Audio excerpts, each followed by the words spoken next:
Sebagian besar rakyat Amerika setuju bila presiden mereka Donald Trump dimakzulkan. Trump dianggap telah memicu perang Iran dan membuat sejumlah kebijakan kontroversial. Saat ini Trump tengah menghadapi upaya pemakzulan terbaru dari sejumlah petinggi Kongres, terutama dari fraksi Demokrat, menyusul ancaman sekaligus perangnya terhadap Iran sejak 28 Februari lalu. Untuk membahasnya lebih lanjut lagi sudah bergabung bersama kami pakar hubungan internasional Presiden University Teuku Reza Shah. Pak Reza, selamat sore. Selamat sore, salam dari Presiden University. Baik, Bapak, selain gerakan No Kings yang menentang kepemimpinan otoriter Trump juga dihadapi oleh sejumlah anggota Kongres dari Partai Demokrat yang mengajukan rencana pemakzulan. Bagaimana Anda melihat dinamika politik di dalam negeri Amerika itu sendiri, Pak? Statement dari masyarakat itu luar biasa ya, polanya sama. Mereka kata kuncinya adalah impeach and remove, kemudian no fear, no hate, no ICE in our state, keras lagi, put down the crown, clown lagi. Kemudian power to the peaceful. Tapi yang paling populer memang kings dan no kings ya. Dan kalau kita perhatikan ini sudah tersebar di semua negara bagian di Amerika Serikat.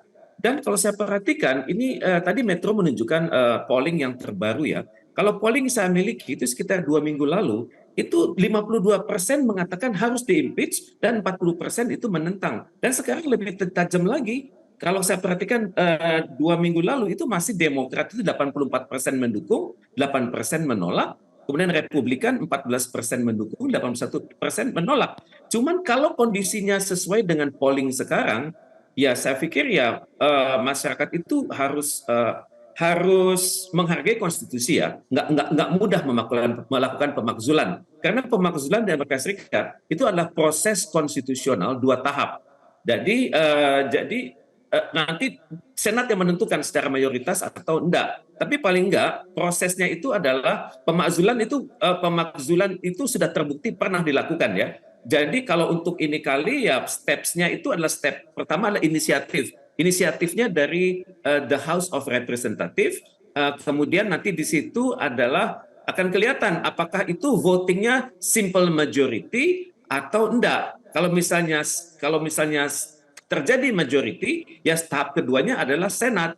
Dan kalau sudah Senat itu akan dibentuk seorang House Manager, yakni yang menunjuk siapa yang akan melakukan proses ini. Dan biasanya di Senat itu sangat seru, di mana Trump akan memiliki pendukung-pendukungnya, dan juga disitulah kekuatan masyarakat bermain, dan juga kekuatan, ya saya izin mengatakan kekuatan lobby juga bermain. Karena kita perhatikan lobby itu sebelumnya itu sudah memenangkan Donald Trump dari pemakzulan.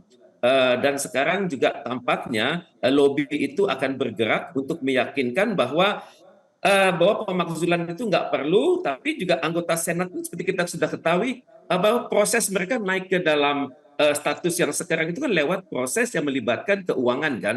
Mahal sekali biaya untuk menjadikan anggota Senat tersebut. Kemudian mereka harus kampanye, kemudian mereka harus duduk bertahan dalam posisi senator, dan juga kalau ada isu-isu tertentu, maka mereka itu juga ada nilai-nilainya begitu. Jadi kalau kita perhatikan para donatur itu atau para donatur biasanya mereka adalah Israeli ya, namanya itu AIPAC, American Israeli Public Affairs Committee.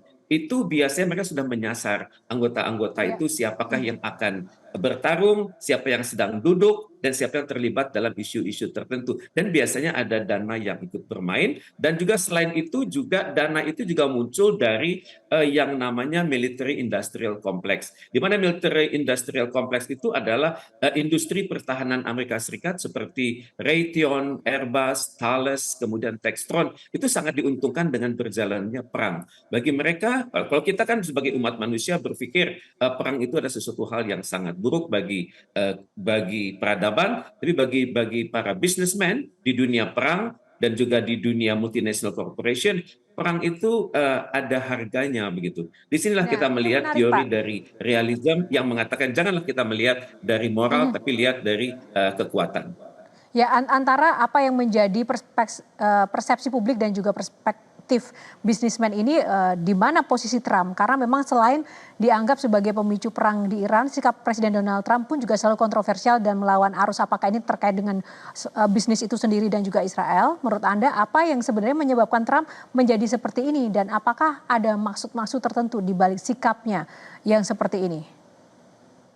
Kita ketahui bersama Trump kan seseorang yang punya masalah dengan narcissistic personality disorder kan. Cara berpikir dia beda dengan masyarakat awam. Dia banyak melakukan pemecatan terhadap tokoh-tokoh nasional, terutama sekali mereka yang berada di angkatan bersenjata. Misalnya mantan Menteri Pertahanan sudah dia pernah pecat, kemudian juga kepala staf gabungan pernah dia pecat. Jadi orang-orang itu sekarang ngumpul, mereka langsung bersuara dengan masyarakat, dan biasanya mereka itu lebih objektif daripada yang sekarang yang berkuasa. Kalau yang sekarang yang berkuasa, elit-elit di Pentagon, elit-elit di Kementerian Pertahanan, elit-elit di State Department, itu adalah yang setia kepada Donald Trump secara pribadi. Jadi kalau kita perhatikan bagaimana statement yang keras daripada elit-elit yang sudah dimakzulkan itu, biasanya mereka mengatakan bahwa Trump ini perilakunya itu bertentangan dengan konstitusi. Trump itu melakukan abuse of power, Trump itu melakukan obstruction of justice,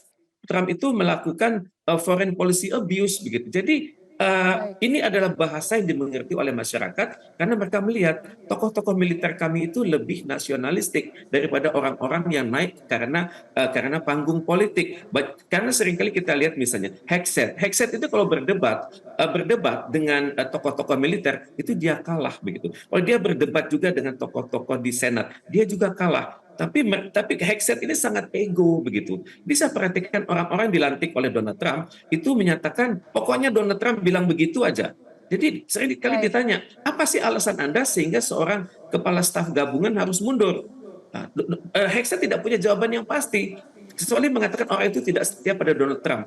Padahal tokoh-tokoh militer itu sudah menunjukkan bahwa perang ini adalah sesuatu hal yang sangat sulit dimenangkan. Malah lebih besar kansnya untuk gagal. Dan mereka mengatakan anak-anak Amerika itu janganlah sampai mereka berperang untuk negara lain. Tapi dasar Donald Trump, dia tidak mau dengar orang lain, egonya sangat tinggi, dan konon dia sangat tergantung pada dukungan informasi dari Israel.